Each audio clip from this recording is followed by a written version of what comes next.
My name is Olivia. I am 32 years old. 5 years ago, I cleaned offices for a living. Every evening, when everyone else went home, my workday began. I emptied trash cans. I vacuumed carpets. I cleaned windows. I polished conference tables. Most employees never noticed me. To them, I was invisible. But I didn't mind. Honest work is honest work. And I was proud to earn my living. I worked on the 22nd floor, in one of the biggest companies in Chicago. The building was beautiful. Glass walls, modern offices, expensive furniture. Everything looked perfect, except my life. My husband had died 3 years earlier, after a long illness. The medical bills had taken everything. Our savings, our car, even our small apartment. I had no choice. I accepted the first job I could find. Office cleaner. The salary wasn't much, but it paid the rent. Every night, I wore the same blue cleaning uniform. I pushed my cleaning cart through silent hallways. Sometimes, I imagined what it would feel like to work inside one of those beautiful offices. Instead of cleaning them, I had once studied business in college. I loved finance, management, marketing. My dream was to start my own company. But life had different plans. Dreams don't always pay the bills. One night, as I cleaned the executive floor, the CEO walked past me. His name was Richard Carter. Everyone called him Mr. Carter. He was famous for being successful, but he wasn't kind. He rarely smiled. He believed only important people deserved respect. He looked at me, then frowned. "You're blocking the hallway." His voice was cold. "I'm sorry, sir." I quickly moved my cart. He didn't even look at me again. That wasn't unusual. To him, I wasn't Olivia. I was just the cleaner.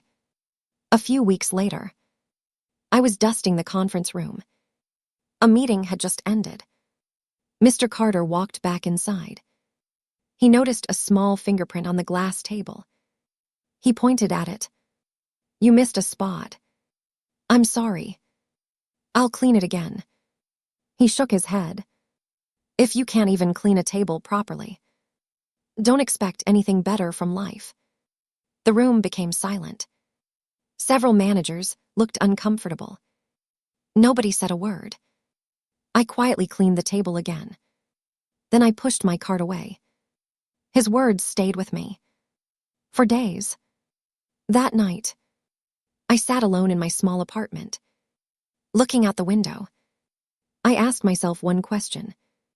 Is this really the rest of my life? The answer came quietly. No. The next evening, everything changed. I was cleaning outside the executive meeting room. The door wasn't completely closed. Inside, the directors were discussing a serious problem. The company was losing customers. Sales were falling. Nobody seemed to have an answer. I wasn't trying to listen, but I couldn't help hearing the conversation. As they talked, an idea came into my mind. A simple idea. One that could actually solve the problem. For a moment, I almost laughed. Who would ever listen to the office cleaner? I finished my work, but I couldn't stop thinking about it. When I arrived home, I took out my old college notebooks. They were covered in dust. I opened the first page. Business strategy, marketing, customer relations. Everything came rushing back. I studied until 2 o'clock that morning. For the first time in years, I felt alive again. The next day, I bought a secondhand laptop. It wasn't new. It wasn't fast. But it worked. Every night after work, I studied. online business courses, leadership, finance, marketing. I took notes, read books, watched lectures. Some nights, I slept only 4 hours. I was tired, but I had a dream again. Months passed. Nobody at work noticed the change. To them, I was still just the cleaner. But every single night, I was becoming someone new. Months turned into years. Every evening, I cleaned offices. Every night, I studied. Every weekend, I worked on a business idea. Little by little, my confidence returned. One day, I entered a small business competition. I almost didn't submit my proposal. I kept thinking, what if they laugh at me? But I clicked submit anyway. 3 weeks later, my phone rang. Ms. Olivia, congratulations. You won first place. I couldn't believe it. The prize included a small investment, business mentoring, and free office space for 1 year. For the first time, someone believed in me. I resigned from my cleaning job. Mr. Carter barely looked up. So, you're quitting? Yes, sir. What are you going to do? I'm starting a business. He laughed. A few managers smiled awkwardly. A cleaning business. I smiled politely. No. My own company. He shook his head. People should know their limits. You'll be back. I simply thanked him. Then I walked away. That was the last time. He saw me as a cleaner. The beginning wasn't easy. Some months, I earned almost nothing. There were nights I couldn't afford dinner. More than once, I thought about giving up. But every time, I remembered Mr. Carter's words. They'll never expect anything better from life. Instead of quitting, I worked harder. 1 customer became 5. 5 became 20. 20 became 100. My company kept growing. We helped struggling businesses improve their sales. Our reputation spread across the city.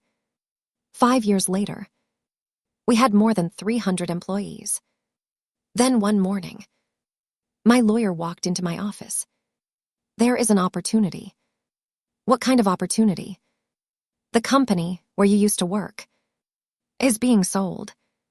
I stared at him. Mr. Carter's company was failing. Years of poor decisions had nearly destroyed it. Without thinking twice, I made an offer. A month later, the deal was complete. I had become the new owner.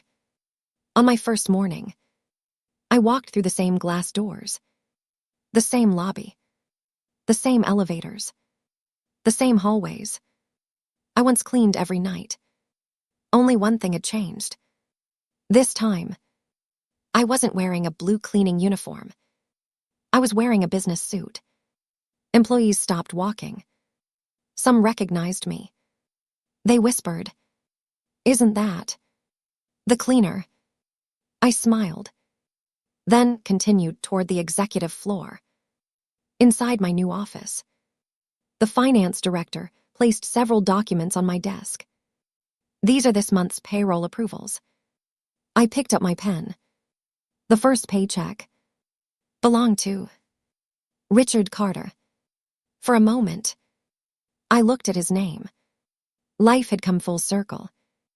A few minutes later, there was a knock on my office door. "Come in."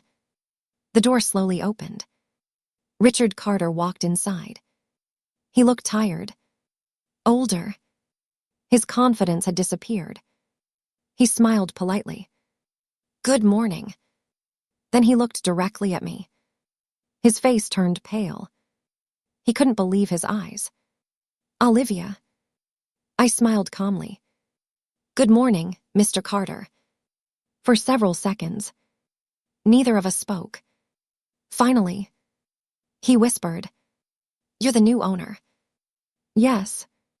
I bought the company." He slowly sat down. "I never imagined this would happen." I looked at him kindly. "Neither did I." He lowered his head. "I treated you badly. I judged you. I thought your uniform defined your future."